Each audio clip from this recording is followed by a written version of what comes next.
too fully awoke to Bodhi's wondrous truths.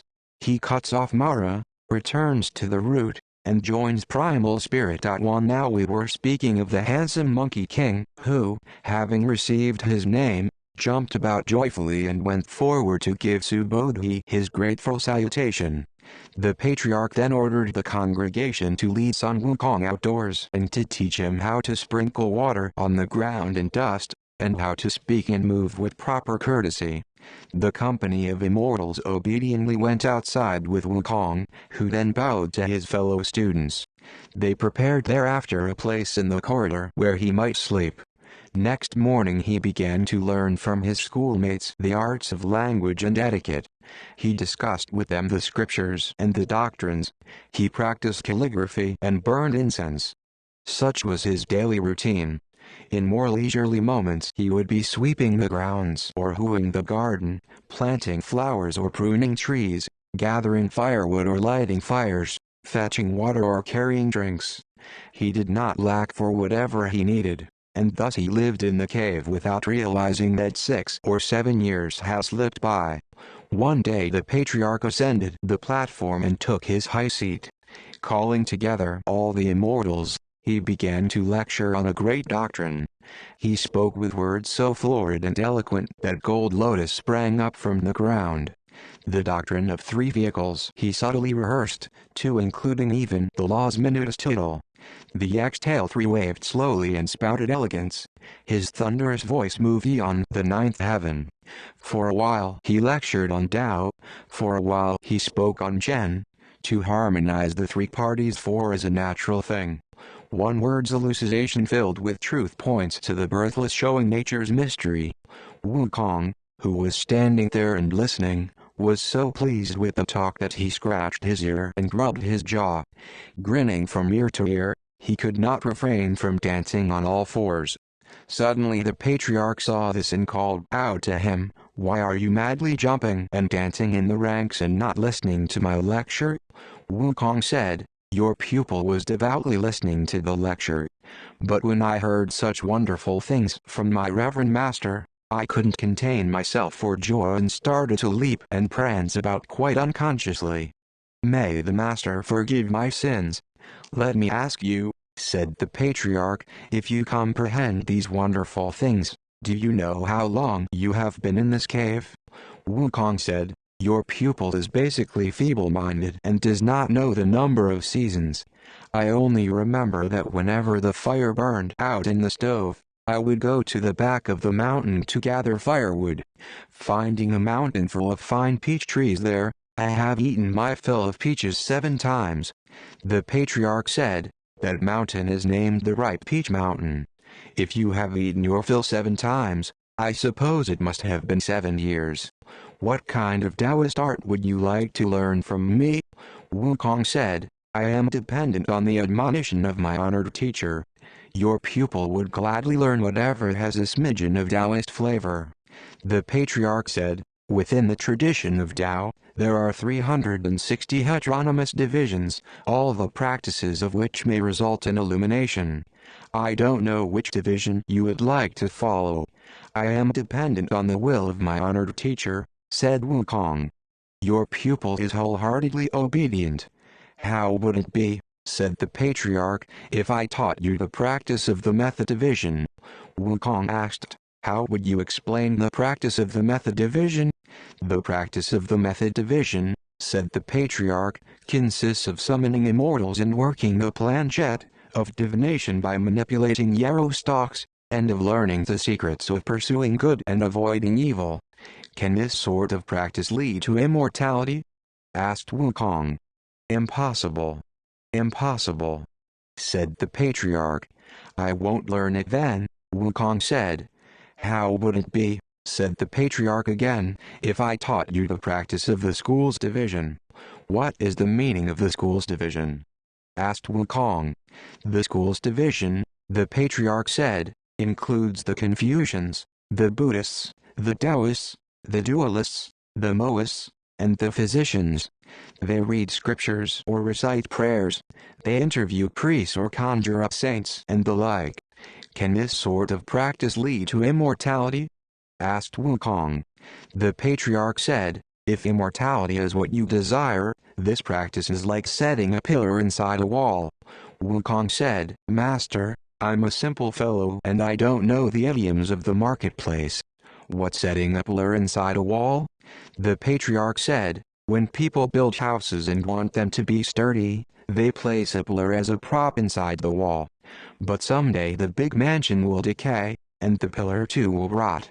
"What you're saying then," Wukong said, "is that it is not long-lasting." "I'm not going to learn this." The patriarch said, "How would it be if I taught you the practice of the silence division?" "What's the aim of the silence division?" Wukong asked. "To cultivate fasting and abstinence," said the patriarch, "quiescence and inactivity, meditation and the art of cross-legged sitting, restraint of language, and a vegetarian diet. There are also the practices of yoga, exercises standing or prostrate, entrance into complete stillness, contemplation and solitary confinement, and the like." "Can these activities," asked Wukong, "bring about immortality?" "They are no better than the unfired bricks on the kiln," said the patriarch. Wukong laughed and said, "Master indeed loves to beat about the bush. Haven't I just told you that I don't know these idioms of the marketplace? What do you mean by the unfired bricks on the kiln?" The patriarch replied, "The tiles and the bricks on the kiln may have been molded into shape, but if they have not been refined by water and fire, a heavy rain will one day make them crumble. So this too lacks permanence," said Wukong. "I don't want to learn it." The patriarch said, "How would it be if I taught you the practice of the action division?" "What's it like in the action division?" Wukong asked.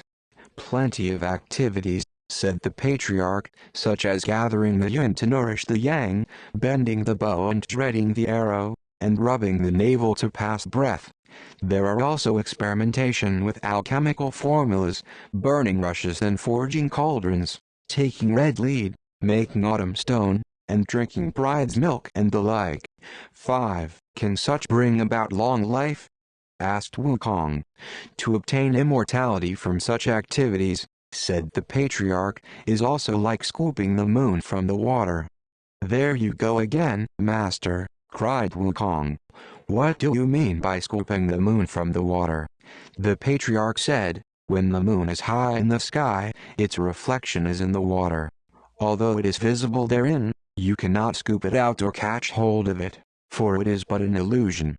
"I won't learn that either," said Wukong. When the patriarch heard this, he uttered a cry and jumped down from the high platform. He pointed the ruler he held in his hands at Wukong and said to him, "What a mischievous monkey you are! You won't learn this and you won't learn that. Just what is it that you are waiting for?" Moving forward, he hit Wukong 3 times on the head. Then he folded his arms behind his back and walked inside, closing the main doors behind him and leaving the congregation stranded outside. Those who were listening to the lecture were so terrified that everyone began to berate Wukong. "You reckless ape!" they cried. "You're utterly without manners.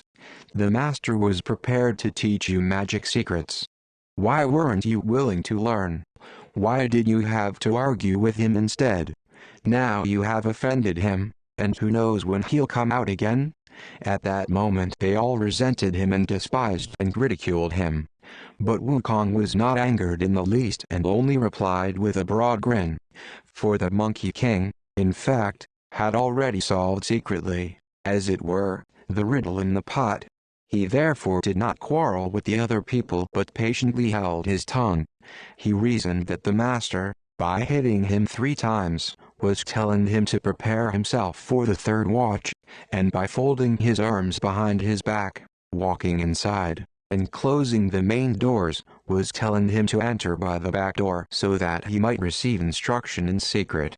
Wukong spent the rest of the day happily with the other pupils in front of the divine cave of the 3 stars, eagerly waiting for the night. When evening arrived, he immediately retired with all the others, pretending to be asleep by closing his eyes, breathing evenly, and remaining completely still. Since there was no watchman in the mountain to beat the watch or call the hour, he could not tell what time it was. He could only rely on his own calculations by counting the breaths he inhaled and exhaled. Approximately at the hour of Z6 he arose very quietly and put on his clothes. Stealthily opening the front door, he slipped away from the crowd and walked outside. Lifting his head, he saw the bright moon and the cool, clear dew, though in each corner not one speck of dust. Sheltered fowls roosted in the woods. A brook flowed gently from its source. Darting fireflies dispersed the gloom. Wild geese spread word columns through the clouds. Precisely it was the third watch hour.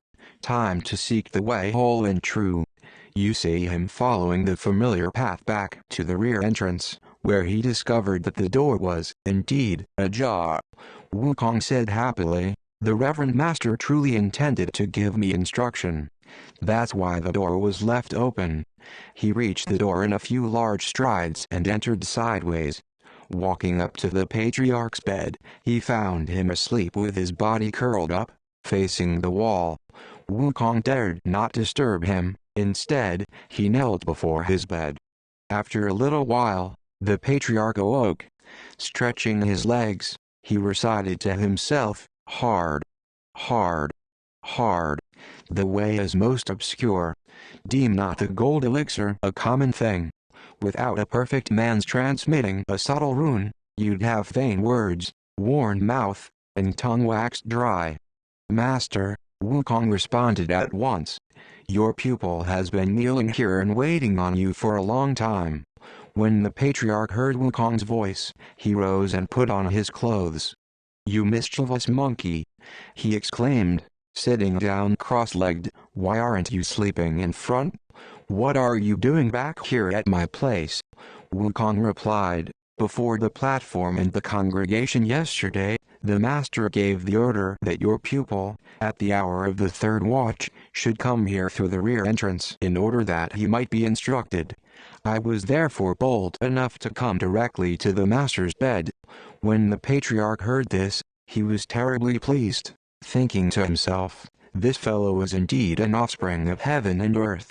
If not, how could he solve so readily the riddle in my pot?" "There is no third party here save your pupil," Wukong said. "May the master be exceedingly merciful and impart to me the way of long life. I shall never forget this gracious favor." "Since you have solved the riddle in the pot," said the patriarch, "it is an indication that you are destined to learn, and I am glad to teach you. Come closer and listen carefully. I will impart to you the wondrous way of long life." Wukong kowtowed to express his gratitude, washed his ears, and listened most attentively, kneeling before the bed. The patriarch said, "This bold, secret saying that's wondrous and true, spare, nurse nature and life. There's nothing else. All power resides in the semen, breath, and spirit. Store these securely lest there be a leak. Lest there be a leak. Keep within the body. Heed my teaching and the way itself will thrive. Hold fast oral formulas so useful and keen to purge concupiscence, to reach pure cool, where the light is bright. You'll face the elixir platform, enjoying the moon. 7 The moon holds the jade rabbit, the sun, the crow, 8 The tortoise and snake are now tightly entwined. 9 Tightly entwined, nature and life are strong. You can plant gold lotus eon in the midst of flames. Squeeze the 5 phases jointly, use them back and forth. 10 When that's done, be a Buddha or immortal at will. At that moment, the very origin was disclosed to Wukong, whose mind became spiritualized as blessedness came to him. He carefully committed to memory all the oral formulas. After kowtowing to thank the patriarch, he left by the rear entrance. As he went out, he saw that the eastern sky began to pale with light, but golden beams shone on the westward way. Following the same path, he returned to the front door, pushed it open quietly, and went inside. He sat up in his sleeping place and purposely rustled the bed and the covers, crying, "It's light! It's light! Get up! All the other people were still sleeping and did not know that Wukong had received a good thing. He played the fool that day after getting up, but he persisted in what he had learned secretly by doing breathing exercises before the hour of Z and after the hour of W. 3 years went by swiftly, and the patriarch again mounted his throne to lecture to the multitude. He discussed the scholastic deliberations and parables, and he discoursed on the integument of external conduct. Suddenly he asked, "Where's Wukong?" Wukong drew near and knelt down. "Your pupil's here," he said. "What sort of art have you been practicing lately?" The patriarch asked. "Recently," Wukong said, "your pupil has begun to apprehend the nature of all things and my foundational knowledge has become firmly established. If you have penetrated to the Dharma nature to apprehend the origin," said the patriarch, "you have, in fact, entered into the divine substance. You need, however, to guard against the danger of 3 calamities." When Wukong heard this, he thought for a long time and said, "The words of the master must be erroneous. I have frequently heard that when one is learned in the way and excels in virtue, he will enjoy the same age as heaven. Fire and water cannot harm him and every kind of disease will vanish. How can there be this danger of 3 calamities? What you have learned," said the patriarch, "is no ordinary magic. You have stolen the creative powers of heaven and earth and invaded the dark mysteries of the sun and moon. Your success in perfecting the elixir is something that the gods and the demons cannot countenance. Though your appearance will be preserved and your age lengthened, after 500 years heaven will send down the calamity of thunder to strike you. Hence you must be intelligent and wise enough to avoid it ahead of time. If you can escape it, your age will indeed equal that of heaven. If not, your life will thus be finished. After another 500 years heaven will send down the calamity of fire to burn you. That fire is neither natural nor common fire. Its name is the fire of Yin, and it arises from within the soles of your feet to reach even the cavity of your heart, reducing your entrails to ashes and your limbs to utter ruin. The arduous labor of a millennium will then have been made completely superfluous. After another 500 years the calamity of wind will be sent to blow at you. It is not the wind from the north, south, east, or west, nor is it one of the winds of 4 seasons, nor is it the wind of flowers, willows, pines, and bamboos. It is called the mighty wind, and it enters from the top of the skull into the body, passes through the midriff, and penetrates the 9 apertures. 1-2 The bones and the flesh will be dissolved and the body itself will disintegrate. You must therefore avoid all 3 calamities. When Wukong heard this, his hairs stood on end, and, kowtowing reverently, he said, "I beg the master to be merciful and impart to me the method to avoid the 3 calamities. To the very end, I shall never forget your gracious favor." The patriarch said, "It is not, in fact, difficult, except that I cannot teach you because you are somewhat different from other people. I have a round head pointing to heaven," said Wukong, "and square feet walking on earth. Similarly, I have 9 apertures and 4 limbs, entrails and cavities. In what way am I different from other people?" The patriarch said, "Though you resemble a man, you have much less jowl. The monkey, you see, has an angular face with hollow cheeks and a pointed mouth." Stretching his hand to feel himself, Wukong laughed and said, "The master does not know how to balance matters. Though I have much less jowl than human beings, I have my pouch, which may certainly be considered a compensation." "Very well, then," said the patriarch, "what method of escape would you like to learn? There is the art of the heavenly ladle, which numbers 36 transformations, and there is the art of the earthly multitude, which numbers 72 transformations." Wukong said, "Your pupil is always eager to catch more fishes, so I'll learn the art of the earthly multitude." "In that case," said the patriarch, "come up here, and I'll pass on the oral formulas to you." He then whispered something into his ear, though we do not know what sort of wondrous secrets he spoke of. But this Monkey King was someone who, knowing one thing, could understand 100. He immediately learned the oral formulas and, after working at them and practicing them himself, he mastered all 72 transformations. One day when the patriarch and the various pupils were admiring the evening view in front of the Three Stars Cave, the master asked, "Wukong, has that matter been perfected?" Wukong said, "Thanks to the profound kindness of the master, your pupil has indeed attained perfection. I now can ascend like mist into the air and fly." The patriarch said, "Let me see you try to fly." Wishing to display his ability, Wukong leaped 50 or 60 feet into the air, pulling himself up with a somersault. He trod on the clouds for about the time of a meal and traveled a distance of no more than 3 miles before dropping down again to stand before the patriarch. "Master," he said, his hands folded in front of him, "this is flying by cloud soaring." Laughing, the patriarch said, "This can't be called cloud soaring. It's more like cloud crawling. The old saying goes, the immortal tours the North Sea in the morning and reaches Kangwoo by night. If it takes you half a day to go less than 3 miles, it can't even be considered cloud crawling." "What do you mean," asked Wukong, "by saying, the immortal tours the North Sea in the morning and reaches Kangwoo by night?"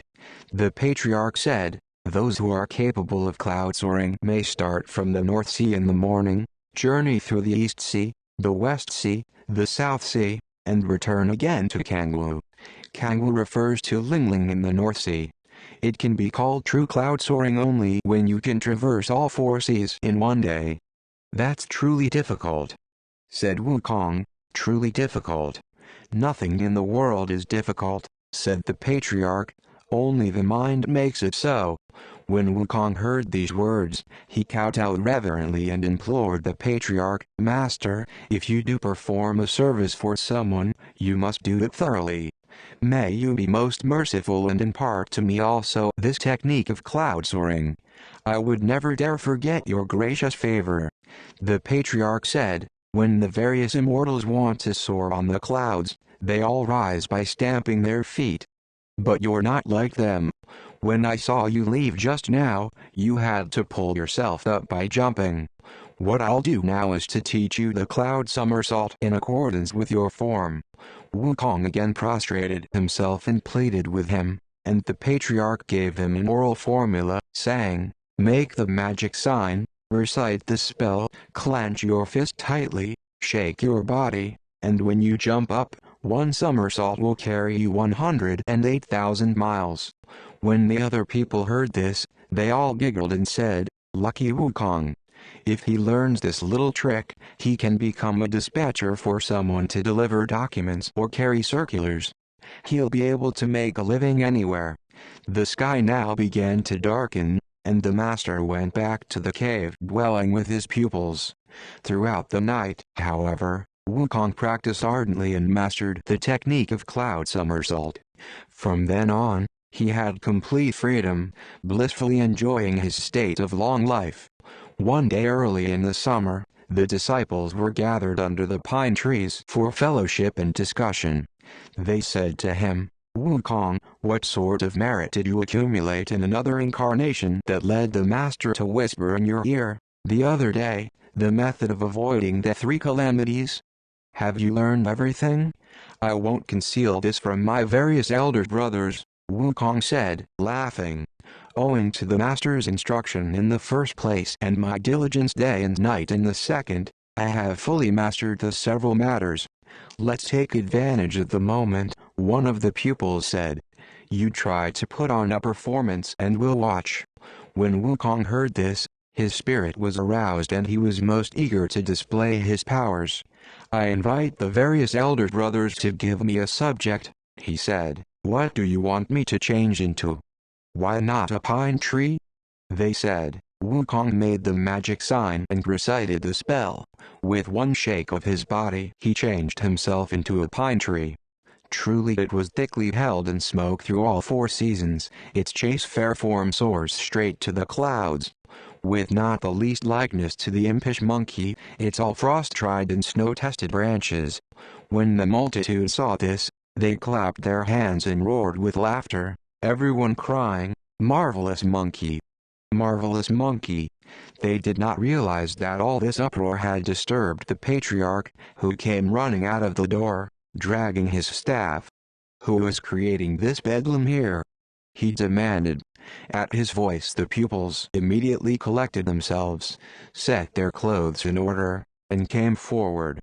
Wukong also changed back into his true form, and, slipping into the crowd, he said, "For your information, Reverend Master, we are having fellowship and discussion here.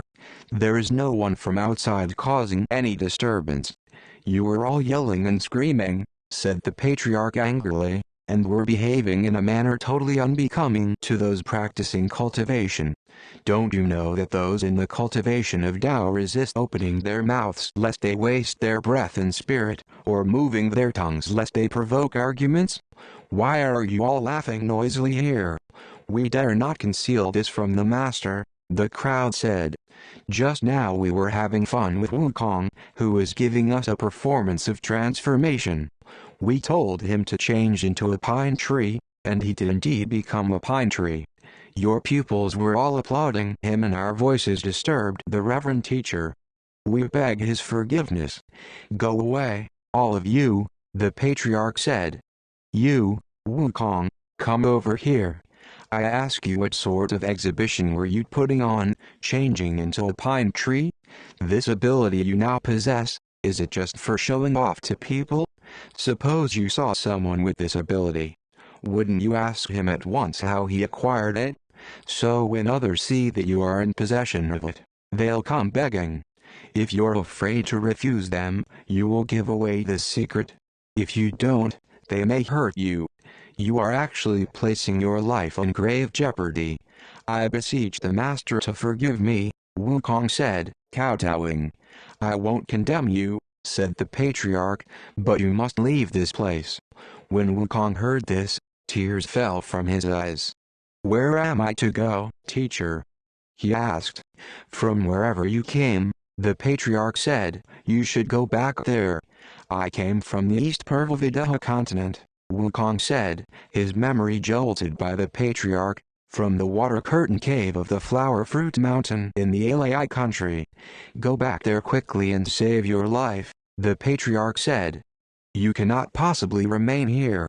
Allow me to inform my esteemed teacher," said Wukong, properly penitent. "I have been away from home for 20 years, and I certainly long to see my subjects and followers of bygone days again. But I keep thinking that my master's profound kindness to me has not yet been repaid. I, therefore, dare not leave." "There's nothing to be repaid," said the patriarch. "See that you don't get into trouble and involve me. That's all I ask." Seeing that there was no other alternative, Wukong had to bow to the patriarch and take leave of the congregation. "Once you leave," the patriarch said, "you're bound to end up evil-doing. I don't care what kind of villainy and violence you engage in, but I forbid you ever to mention that you are my disciple. For if you but utter half the word, I'll know about it. You can be assured, wretched monkey, that you'll be skinned alive. I will break all your bones and banish your soul to the place of ninefold darkness, from which you will not be released even after 10,000 afflictions." "I will never dare mention my master," said Wukong. "I'll say that I've learned this all by myself." Having thanked the patriarch, Wukong turned away, made the magic sign, pulled himself up, and performed the cloud somersault. He headed straight toward the East Purvavideha, and in less than an hour he could already see the flower fruit mountain and the water curtain cave. Rejoicing secretly, the handsome Monkey King said to himself, "I left weighed down by bones of mortal stock. The Tao Te makes light both body and frame. 'Tis this world's pity that none firmly resolves to learn such mystery that by itself is plain. 'Twas hard to cross the seas in former time. Returning this day, I travel with ease. Words of farewell still echo in my ears. I ne'er hope to see so soon the eastern depths." Wukong lowered the direction of his cloud and landed squarely on the flower fruit mountain. He was trying to find his way when he heard the call of cranes and the cry of monkeys.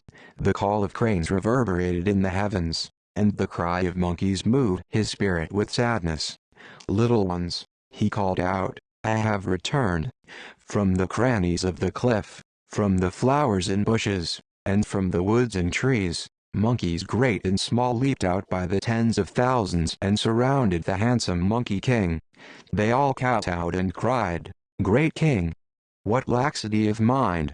Why did you go away for such a long time and leave us here longing for your return like someone hungering and thirsting?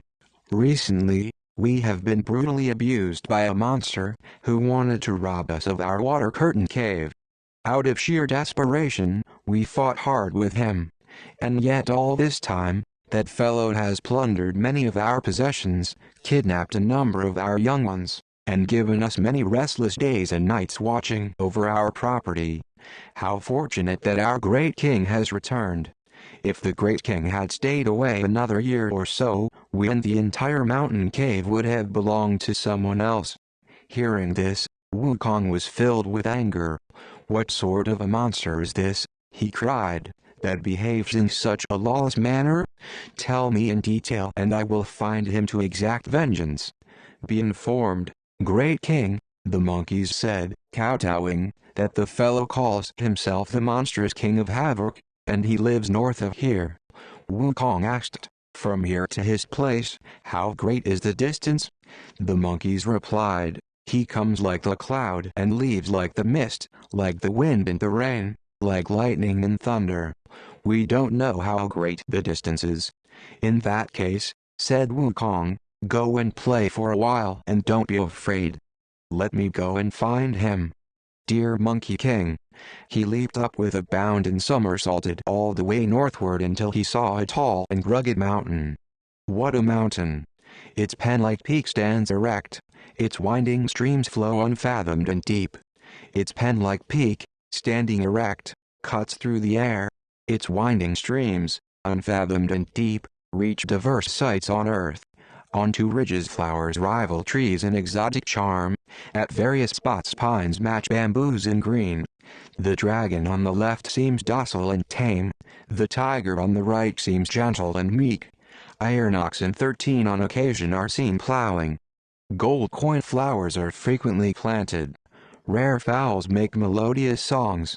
The phoenix stands facing the sun.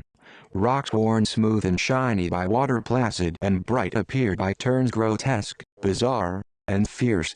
In countless numbers are the world's famous mountains where flowers bloom and wither. They flourish and die. What place resembles this long-lasting scene wholly untouched by the 4 seasons and 8 epochs? 14. This is, in the 3 regions. 15. The Mount of Northern Spring, the Waterbelly Cave, nourished by the 5 phases. 16. The handsome Monkey King was silently viewing the scenery when he heard someone speaking. He went down the mountain to find who it was, and he discovered the Waterbelly Cave at the foot of a steep cliff. Several imps who were dancing in front of the cave saw Wukong and began to run away. "Stop!" cried Wukong. "You can use the words of your mouth to communicate the thoughts of my mind. I am a lord of the Water Curtain Cave in the Flower Fruit Mountain south of here. Your monstrous king of havoc, or whatever he's called, has repeatedly bullied my young ones, and I have found my way here with the specific purpose of settling matters with him." Hearing this, the imp darted into the cave and cried out, "Great King, a disastrous thing has happened." "What sort of disaster?" asked the monstrous king. "Outside the cave," said the imps, "there is a monkey who calls himself the Lord of the Water Curtain Cave in the Flower Fruit Mountain. He says that you have repeatedly bullied his young ones and that he has come to settle matters with you." Laughing, the monstrous king said, "I have often heard those monkeys say that they have a great king who has left the family to practice self-cultivation. He must have come back. How is he dressed, and what kind of weapon does he have?" "He doesn't have any kind of weapon," the imp said. "He is bareheaded, wears a red robe with a yellow sash, and has a pair of black boots on. He looks like neither a monk nor a layman, neither a Taoist nor an immortal. He is out there making demands with naked hands and empty fists. When the monstrous king heard this, he ordered, "Get me my armor and my weapon." These were immediately brought out by the imps, and the monstrous king put on his breastplate and helmet, grasped his scimitar, and walked out of the cave with his followers. "Who is the lord of the water curtain cave?" he cried with a loud voice. Quickly opening wide his eyes to take a look, Wukong saw that the monstrous king wore on his head a black gold helmet which gleamed in the sun, and on his body a dark silk robe which swayed in the wind. Lower he had on a black iron vest tied tightly with leather straps. His feet were shod in finely carved boots, grand as those of warriors great. 10 spans. The width of his waist. 30 feet. The height of his frame. He held in his hands a sword. Its blade was fine and bright. His name, the monster of havoc of most fearsome form and look. "You have such big eyes, reckless monster, but you can't even see old monkey," the Monkey King shouted. When the monstrous king saw him, he laughed and said, "You're not 4 feet tall, nor are you 30 years old. You don't even have weapons in your hands. How dare you be so insolent, looking for me to settle accounts? You reckless monster!" cried Wukong. "You are blind indeed. You think I'm small, not knowing that it's hardly difficult for me to become taller. You think I'm without weapon, but my 2 hands can drag the moon down from the edge of heaven. Don't be afraid. Just have a taste of old monkey's fist." He leaped into the air and aimed a blow smack at the monster's face. Parrying the blow with his hand, the monstrous king said, "You are such a midget and I'm so tall. You want to use your fist, but I have my scimitar. If I were to kill you with it, I would be a laughingstock. Let me put down my scimitar, and we'll see how well you can box." "Well said, fine fellow," replied Wukong. "Come on." The monstrous king shifted his position and struck out. Wukong closed in on him, hurtling himself into the engagement. The two of them pummeled and kicked, struggling and colliding with each other. It is easy to miss on a long reach, but a short punch is firm and reliable. Wukong jabbed the monstrous king in the short ribs, hit him on his chest, and gave him such heavy punishment with a few sharp blows that the monster stepped aside, picked up his huge scimitar, aimed it straight at Wukong's head, and slashed at him. Wukong dodged, and the blow narrowly missed him. Seeing that his opponent was growing fiercer, Wukong now used a method called the body beyond the body. Plucking a handful of hairs from his own body and throwing them into his mouth, he chewed them to tiny pieces and then spat them into the air. "Change!" he cried, and they changed at once into 200 or 300 little monkeys encircling the combatants on all sides. For you see, when someone acquires the body of an immortal, he can project his spirit, change his form, and perform all kinds of wonders. Since the Monkey King had become accomplished in the way, every one of the 84,000 hairs on his body could change into whatever shape or substance he desired. The little monkeys he had just created were so keen of eye and so swift of movement that they could be wounded by neither sword nor spear. Look at them! Skipping and jumping, they rushed at the monstrous king and surrounded him, some hugging, some pulling, some crawling in between his legs, some tugging at his feet. They kicked and punched. They yanked at his hair and poked at his eyes. They pinched his nose and tried to sweep him completely off his feet, until they tangled themselves into confusion. Meanwhile Wukong succeeded in snatching the scimitar, pushed through the throng of little monkeys, and brought the scimitar down squarely onto the monster's skull, cleaving it in two. He and the rest of the monkeys then fought their way into the cave and slaughtered all the imps, young and old. With a shake, he collected his hair back onto his body, but there were some monkeys that did not return to him. They were the little monkeys kidnapped by the monstrous king from the water curtain cave. "Why are you here?" asked Wukong. The 30 or 50 of them all said tearfully, "After the great king went away to seek the way of immortality, the monster menaced us for 2 whole years and finally carried us off to this place. Don't these utensils belong to our cave? These stone pots and bowls were all taken by the creature. If these are our belongings, said Wukong, move them out of here. He then set fire to the water-belly cave and reduced it to ashes. All of you, he said to them, follow me home. Great King, the monkeys said, when we came here, all we felt was wind rushing past us, and we seemed to float through the air until we arrived here. We don't know the way. How can we go back to our home? Wukong said, that's a magic trick of his. But there's no difficulty. Now I know not only one thing but 100. I'm familiar with that trick too. Close your eyes, all of you, and don't be afraid. Dear Monkey King. He recited a spell, rode for a while on a fierce wind, and then lowered the direction of the cloud. Little ones, he cried, open your eyes. The monkeys felt solid ground beneath their feet and recognized their home territory. In great delight, every one of them ran back to the cave along the familiar roads and crowded in together with those waiting in the cave. They then lined up according to age and rank and paid tribute to the Monkey King.